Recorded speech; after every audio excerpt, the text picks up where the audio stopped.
Le président de la République, Félix-Antoine Tshisekedi Tshilombo, a échangé il y a quelques heures avec la cellule qui gère la crise humanitaire causée par les récentes pluies diluviennes abattues à Kinshasa. 16e conférence des présidents d'assemblée et des sections de la région Afrique de la francophonie se tient à Brazzaville, la capitale congolaise. Vital Kamerhe et Samalou Kondé prennent part.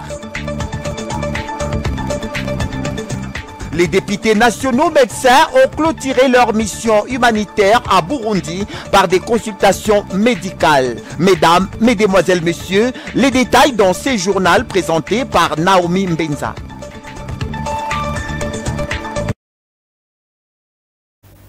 Bonsoir mesdames, bonsoir messieurs et bienvenue à cette session d'information de ce mercredi 16 avril 2025 sur les antennes de Kanakien Télévision. Ouvrons cette session d'information par cette nouvelle réunion autour du chef de l'État, Félix-Antoine Tshisekedi Tshilombo, pour échanger sur les inondations à Kinshasa. La cellule de crise annonce bientôt des mesures formelles. Jules Boulembi nous donne les détails. Ce mardi 15 avril 2025, à la Cité de l'Union africaine, le président de la République Félix-Antoine Tshisekedi Tshilombo a dirigé une réunion de crise sur les inondations. Deux membres du gouvernement central et provincial ainsi que les autorités de la ville de Kinshasa ont pris part à cette séance de travail afin d'évaluer l'ampleur de la situation et de prendre sans délai les mesures d'urgence. La situation actuelle des sinistrés a été présentée au chef de l'État au cours de cette réunion. Selon le ministre de la Communication et Médias, Patrick Mouyaya Katemboué, porte-parole du gouvernement, 75 compatriotes sont décédés, plus de 11 000 sont sinistrés aujourd'hui et sont hébergés dans 4 sites. Vous savez que depuis le 4-5 avril dernier, il y a eu des inondations dans la province de Kinshasa, mais pas seulement, parce qu'il y a eu des catastrophes naturelles qui ont été notées dans le Congo central et dans d'autres provinces à travers le pays. Et qu'à la suite de ces inondations, une cellule de crise avait été créée au niveau du ministère de l'Intérieur qui a suivi et qui continue de suivre tous les cas en étroite collaboration avec la ville. Il était donc question, au cours de cette séance de travail, de faire le point de la situation aujourd'hui au président de la République, principalement la situation de sinistrés. Un bilan a été fait, malheureusement 75 compatriotes sont décédés et plus de 11 000 sont sinistrés aujourd'hui qui sont hébergés sur 4 sites. De ce point de vue, le président de la République a donc encouragé les gouvernements, la cellule a été réunie hier par la première ministre pour passer en revue toutes ces questions et évidemment établir les états des besoins nécessaires pour y répondre. Le président de la République a encouragé le gouvernement à continuer à apporter cet appui à nos populations qui ont été touchées. Le chef de l'État a encouragé le gouvernement à continuer d'apporter l'appui nécessaire aux populations touchées par cette catastrophe. Tout à fait autre chose, le président de l'Assemblée nationale, Vital Kamerhe, et du Sénat, Jean-Michel Samalou Kondé, participent à la 16e conférence de présidents des assemblées parlementaires et de sections de la région d'Afrique francophone. Jules Boulembi nous donne les détails. Le président de la Chambre basse du Parlement est arrivé ce mardi 15 avril à Brazzaville pour participer aux travaux de la 16e conférence des présidents d'Assemblée et des sections de la région Afrique de l'Assemblée parlementaire de la francophonie. Le professeur Vital Kamerhe et son collègue du Sénat Jean-Michel Samalou Kondé conduisent une délégation composée de députés et sénateurs congolais. Ils ont été accueillis notamment par Isidore Mvuba, président de l'Assemblée nationale de la République du Congo. Durant 2 jours, le président du Parlement et des sections membres de la région Afrique discutent de sujets d'intérêt commun. Cette rencontre qui s'inscrit dans le cadre de la diplomatie parlementaire vise notamment à renforcer la coopération au sein de l'espace francophone africain à travers différents domaines dont la démocratie, la sécurité, l'économie, l'éducation et les changements climatiques. Concernant la guerre d'agression imposée à la République démocratique du Congo par les Rwandais et ses supplétifs de l'AFC M23, la déléguée générale de l'AFP, Amélia Lafrafi, a réitéré l'engagement de son organisation à poursuivre les efforts de médiation entre les parlementaires de 2 pays pour le retour d'une paix durable dans la région. Elle a déploré la multiplicité des conflits armés dans l'espace francophone et leurs conséquences sur la situation humanitaire, les femmes et les enfants étant les plus vulnérables. Et dans son allocution, le président de l'Assemblée parlementaire de la francophonie, Hilarion Ntong, a affirmé que l'avenir politique du continent tient à la capacité des gouvernants et des parlementaires à relever les défis persistants, notamment sur les plans politiques, sécuritaires et économiques, tout en exploitant des opportunités émergentes. L'APEF se propose donc comme un acteur majeur de la diplomatie et de la médiation parlementaire. Les assises de Brazzaville sont aussi une occasion pour la délégation congolaise conduite par le président de l'Assemblée nationale Vital Kamerhe de faire entendre encore une fois la voix de la RDC victime d'une agression barbare dans sa partie orientale. Les questions cruciales ont été débattues par les différents chefs de délégation lors des travaux à huis clos qui vont se poursuivre ce jeudi 16 avril. Un communiqué final contenant les résolutions de ces assises sera rendu public à la clôture des travaux qui interviendra ce même mai. Sachez également que les députés nationaux médecins bouclent leur mission humanitaire par de consultations médicales gratuites sur le site de réfugiés des Guiaro. Nous sommes au Burundi. Plus de détails dans cet élément. Les élus nationaux médecins venus à Kinshasa sous l'impulsion du speaker de la Chambre basse du Parlement, le professeur Vital Kamerhe, poursuivre non sans peine leur consultation médicale gratuite de réfugiés congolais au Burundi. Sans trop attendre, les 5 élus nationaux médecins ont procédé aux consultations gratuites de malades atteints pour la plupart de maladies chroniques, pendant que les 2 autres élus, eux, ont procédé à toute forme de consultation, celle qui avait pour objectif de récolter de désidérata de populations déplacées, la famine, le manque de médicaments, de soins appropriés, les désirs de regagner leur pays d'origine sont là le problème le plus soulevé. Comme partout ailleurs, la besace pleine de dons du bureau de l'Assemblée nationale congolaise que dirige le professeur Vital Kamerhe, les députés nationaux reconnaissent le bienfait du gouvernement burundais ainsi que HCR et ses partenaires envers ces déplacés congolais ont avec un cœur heureux remis de dons de médicaments et des kits médicaux à l'administrateur du site représentant du gouvernement burundais. Au soir de leur mission, la délégation des parlementaires venus à Kinshasa a été contactée par la presse burundaise intéressée et voulant en savoir plus sur cette mission humanitaire sur leur sol. C'est donc avec clarté d'esprit et de gaieté du cœur que l'équipe de députés nationaux dépêchés au Burundi s'est livrée au jeu des questions-réponses, les constats dans les sites, la situation de femmes et enfants, la reconnaissance envers le gouvernement burundais et l'évocation des efforts entrepris par le chef de l'État congolais, Félix-Antoine Tshisekedi Tshilombo, pour le retour de la paix, a constitué l'essentiel de cette conférence de presse qui marque également la fin sur une note plutôt satisfaisante de la mission humanitaire de députés nationaux, médecins et non médecins. Et puis, le ministre de Finances, Doudou Fouambali Koundé, a présidé le lundi 14 avril dernier une réunion stratégique de haut niveau consacrée à la mobilisation des recettes publiques. Jules Boulembi signe ce reportage.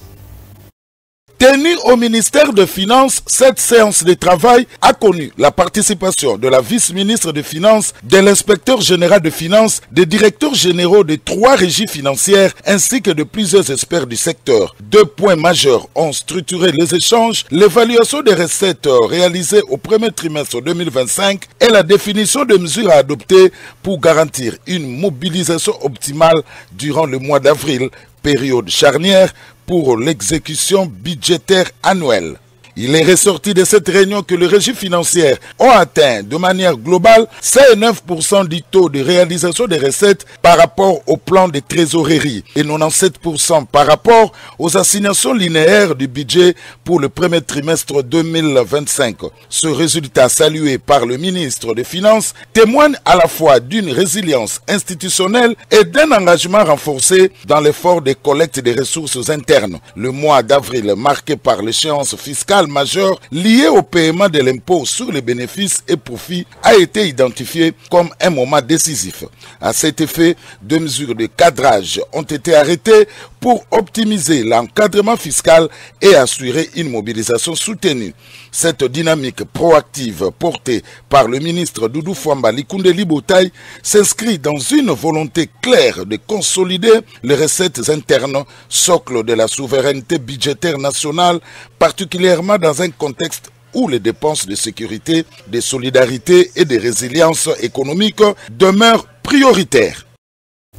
Et dans le cadre de la recherche de la paix et aussi de sceller la relation diplomatique entre les deux pays, à savoir la RDC et la Belgique, question d'apporter aussi un partenariat dans le domaine social.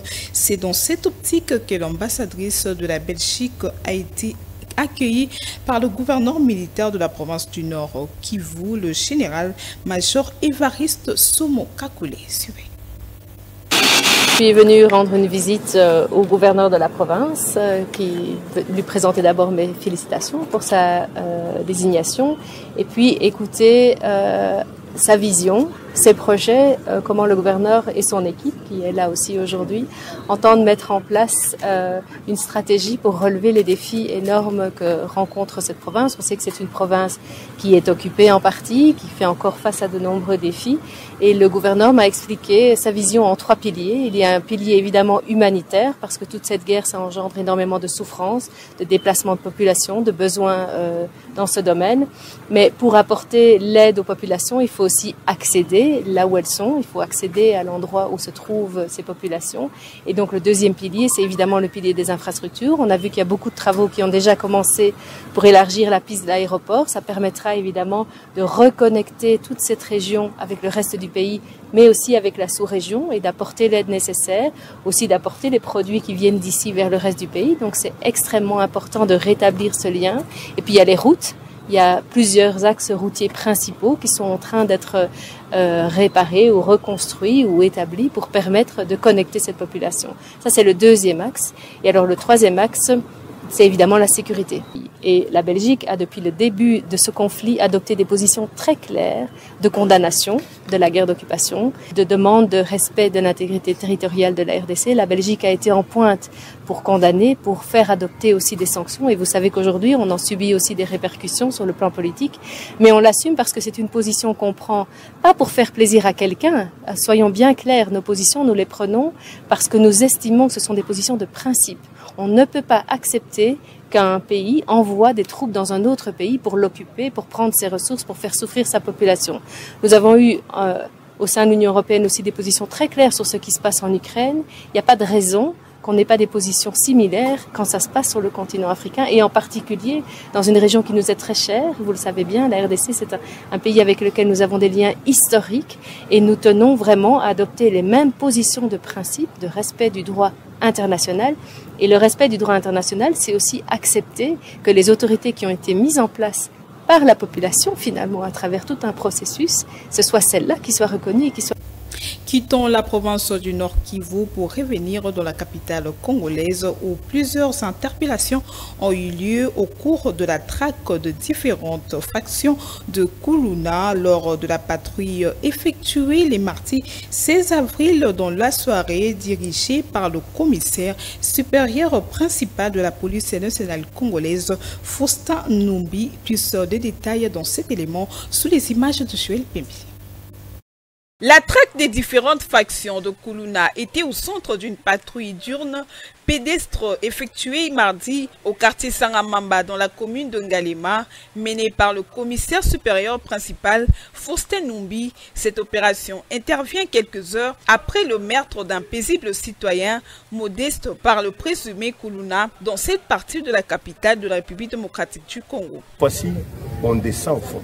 Et mes parents, ceux qui m'ont dit kobe yana no police te kangana no mwana na yo ya ikiri wana yo moboti banda kutuna mwana na ona ndako na yo yo ozalaka na ikiri nini e kanga ya kotika na police oyebi ikiri ya mwana na yo et après oza mutu aliboso kobele la kotia na biloko na ba réseaux sociaux awa papa tozola la te. Nous allons nous dépenser et nous déplacer partout ba ikiri wana esengeli sila na Kishasa.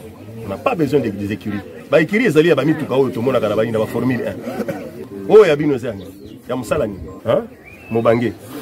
Les armes salani. Les armes salani. Ok, voilà. C'est le message qu'on avait. Maintenant, on va consoler la famille. C'est une perte vraiment que nous déplorons parce que ça entame déjà la sécurité publique. En tout cas, des fainéants, des voyous, machettes,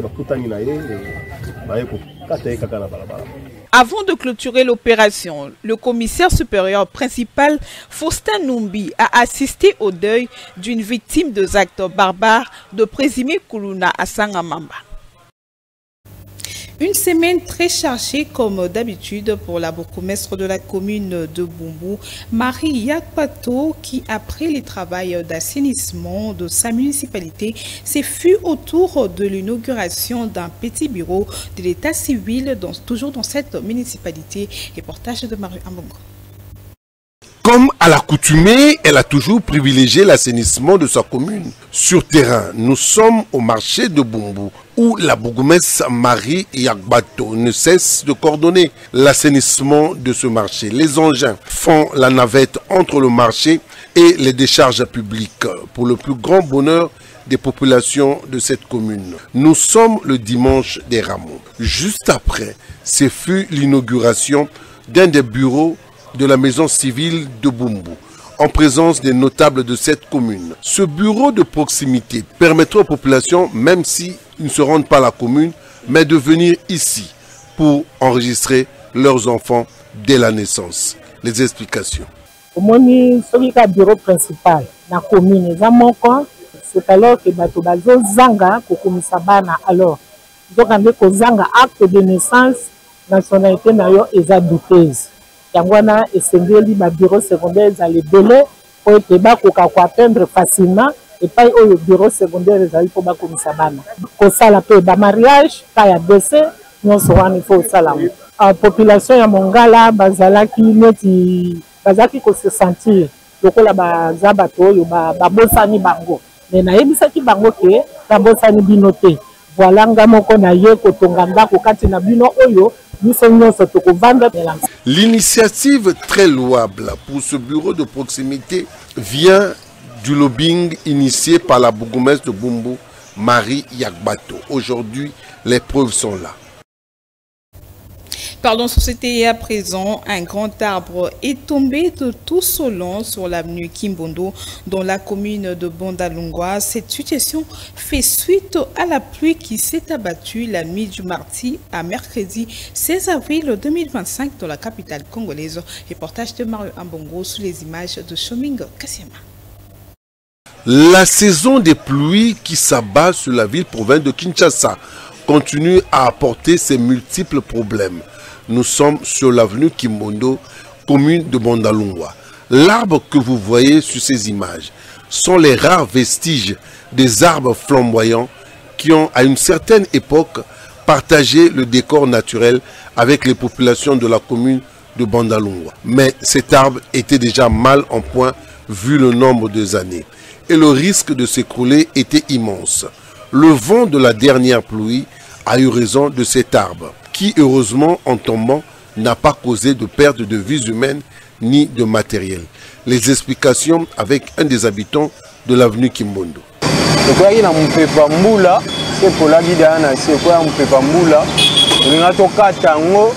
Bon, ils ont battu balodi, toko sunga l'état te, baro ya kanga biso brusquement. Il faut l'état imouaya. Bon, tout le monde a fait l'état, les gars qui, la jambe ba commune les gars lobai, abatu na bango ba ya kata tinelo. Et quoi écoute na prince, bato abando yo, ba na difficulté. Yo ni ato kata ngo me ba pegisa biso. To zela bango mo ba l'état linga ba sunga ete, o sungende. Plusieurs arbres sur l'étendue de la ville-province de Kinshasa sont dans cette situation précaire. Il faut faire vite pour les couper avant que le pire n'arrive. Mais aussi, il faut planter des arbres sur toute l'étendue de la ville-province de Kinshasa pour renouveler cette forêt urbaine. Situé dans la commune de Bondalungwa, les bureaux du quartier Lubudi, les alentours, se trouvent dans un état de délabrement très avancé. Encore un constat fait par Shoming Kassiama. Les habitants du quartier Lubudi, dans la commune de Bondalungwa, plus précisément à Molar, dénoncent le comportement inerte du chef du quartier de cette partie de la commune concernant l'insalubrité. Habitués à se focaliser sur d'autres dossiers ayant trait à l'argent, les abords de ce bâtiment du quartier sont très sales, comme le montrent ces images. De la boue, des eaux stagnantes, incapables de planter ne fût-ce que des pelouses ou encore poser des dalettes. Rien n'est fait. Et les populations de ce quartier sont révoltées de cette crasse qui ne nous honore pas. En tout cas, chers amis, nous devons quand même faire un effort pour revenir aux bonnes habitudes. Le Bandal est devenu très sale, la ville mère, mais vraiment c'est regrettable. Nous devons quand même faire un effort pour qu'on revienne aux bonnes habitudes. Dans le temps, on mettait d'abord chaque samedi, il y avait les salongos. Alors ces salongos nous amenaient à être toujours propres.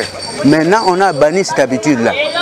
Il n'y a plus de salongos. Alors c'est ça le défaut. Donc faisons un effort pour revenir à ces habitudes. C'est-à-dire, organisons-nous pour les salons. Pour la jeunesse de Bandal, en tout cas, ils doivent faire un effort. Et ils sont paresseux. Ce sont des jeunes paresseux. Ils se donnent seulement aux futilités, au lieu de s'adonner aux ordres, aux bonnes habitudes. D'une commune à une autre, l'avenue Victoire dans la commune de Kasavubu, dans son tronçon compris entre l'avenue Gambela et Kasavubu, est dans un état de délabrement très avancé. Cette route envahie par de nids des poules, selon les constats faits par le journaliste reporter de Kalakin Télévision. Les usagers n'arrivent plus à circuler paisiblement sur l'avenue Victoire suite aux nids de poules qui ont élu domicile sur la chaussée. Le bitume sont quasiment inexistants dans certains axes de la dite avenue qui est pourtant une voie très fréquentée par les Cunois. Ces derniers craignent que cette situation ne s'empire avec la pluie. Ils invitent les autorités compétentes qui gèrent ces secteurs à prendre des mesures urgentes pour réhabiliter cette grande avenue. C'est regrettable. Nous sommes ici à Victoire, c'est un endroit qui est vraiment au centre-ville de Kinshasa, Victoire. Mais c'est regrettable. Nous constatons l'incompétence des autorités, surtout urbaines. Là, je m'adresse directement au gouverneur de la ville. Vous avez vu vous-même comment la route est impraticable au centre-ville de Kinshasa, au centre-ville, je dis bien. C'est regrettable. Vraiment, les autorités doivent prendre ça au sérieux. Nous sommes en plein 21e siècle, nous sommes dans la capitale, Kinshasa. Mais si nous regardons tout ça, vraiment, je manque même des mots. C'est dans ce sens-là. Nous appelons les autorités de voir cette route, comment la route est devenue. Et puis nous sommes sur l'avenue Kasavubu, l'avenue qui porte le nom du premier président de la République, au centre-ville de Kinshasa, place Victoire. En outre, l'état actuel de l'avenue Victoire laisse la population dans les inquiétudes. Changeons des chapitres à présent, en marche de la journée internationale de l'art célébrée le 15 avril 2000 de chaque année plus tôt. Plusieurs personnes ne savent et se posent la question quant à son origine. Il s'agit de préciser que la date du 15 avril choisie pour célébrer l'art est consécutive à la naissance de Léonard de Vinci, artiste plasticien, peintre et sculpteur italien décédé le 2 mai 1519. L'extrait de son portrait présenté par Jacques Boussekouda.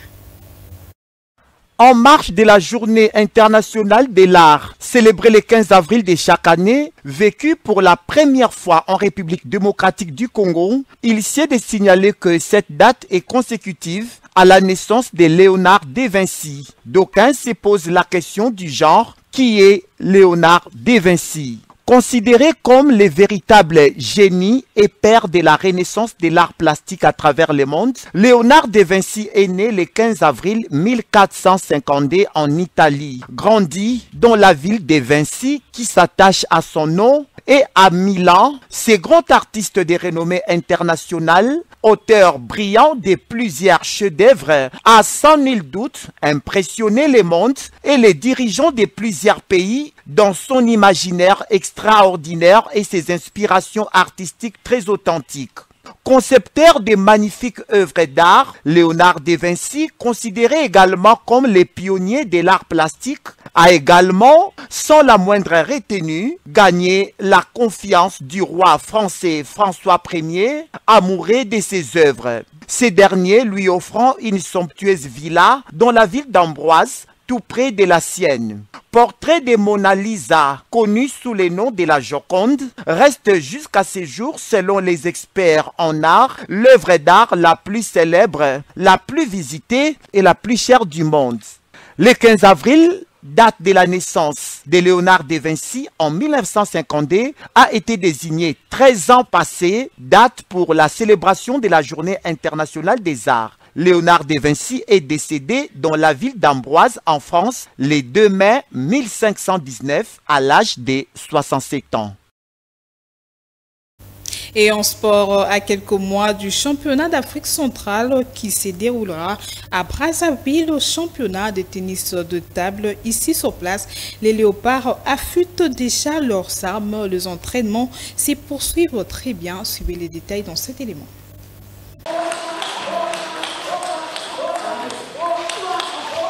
Très déterminée et déjà en pleine préparation. L'équipe nationale de tennis de table se prépare très bien. Nous sommes ici sur l'avenue Bakongo, où les athlètes sont en train de s'entraîner pour préparer la compétition qui se déroulera dans la ville-province de Brazzaville. L'entraîneur national explique. La préparation, ça se passe très bien, malgré des difficultés, mais ça ne dérange pas. On évolue petit à petit. On s'entraîne chaque jour, du lundi au jeudi. Parce que les vendredis, c'est les championnats top 8. On s'entraîne du lundi au jeudi. Préparant la Coupe d'Afrique centrale, ça sera à Brazzaville au mois de juin. Pour le président, juste l'encourager de ce qu'il fait, juste l'encourager parce qu'il est là, il se bat pour l'équipe, il se bat vraiment pour l'équipe nationale malgré les difficultés, mais il n'y a pas de soutien, mais il se bat quand même. Concentré à l'idée de bien se préparer et représenter la République démocratique du Congo à Brazzaville dans quelques mois, quelques athlètes ont livré leurs impressions. Oui, ça se passe très bien, sauf qu'il y a de petites lacunes au niveau de l'entraînement. Mais ça se passe quand même très bien. On fait l'entraînement presque chaque jour et j'espère qu'on va décrocher notre médaille au niveau de l'Afrique centrale. On s'entraîne, on prépare bien le championnat d'Afrique centrale pour mieux jouer aussi et bien compétir. On travaille plus les physiques et on se prépare vraiment. On se prépare quotidiennement chaque jour aux entraînements pour mieux jouer là-bas et faire des bons résultats. À l'absence du président de la Fédération de tennis de table en mission à l'étranger, Didier Ngoma, ici le travail se peaufine de très belle manière. Ce journal est complètement fini et place au rappel des titres.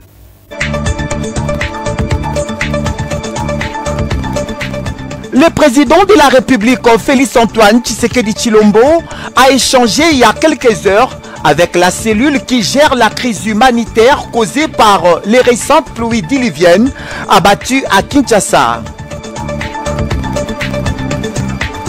16e conférence des présidents d'assemblée et des sections de la région Afrique de la francophonie se tient à Brazzaville, la capitale congolaise. Vital Kamerhe et Samalou Kondé prennent part. Les députés nationaux médecins ont clôturé leur mission humanitaire à Burundi par des consultations médicales.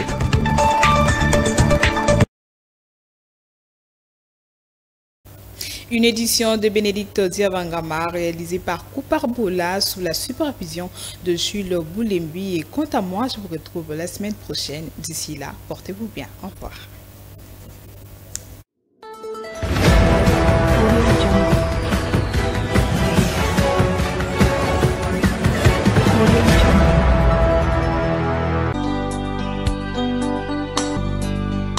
Communiqué nécrologique.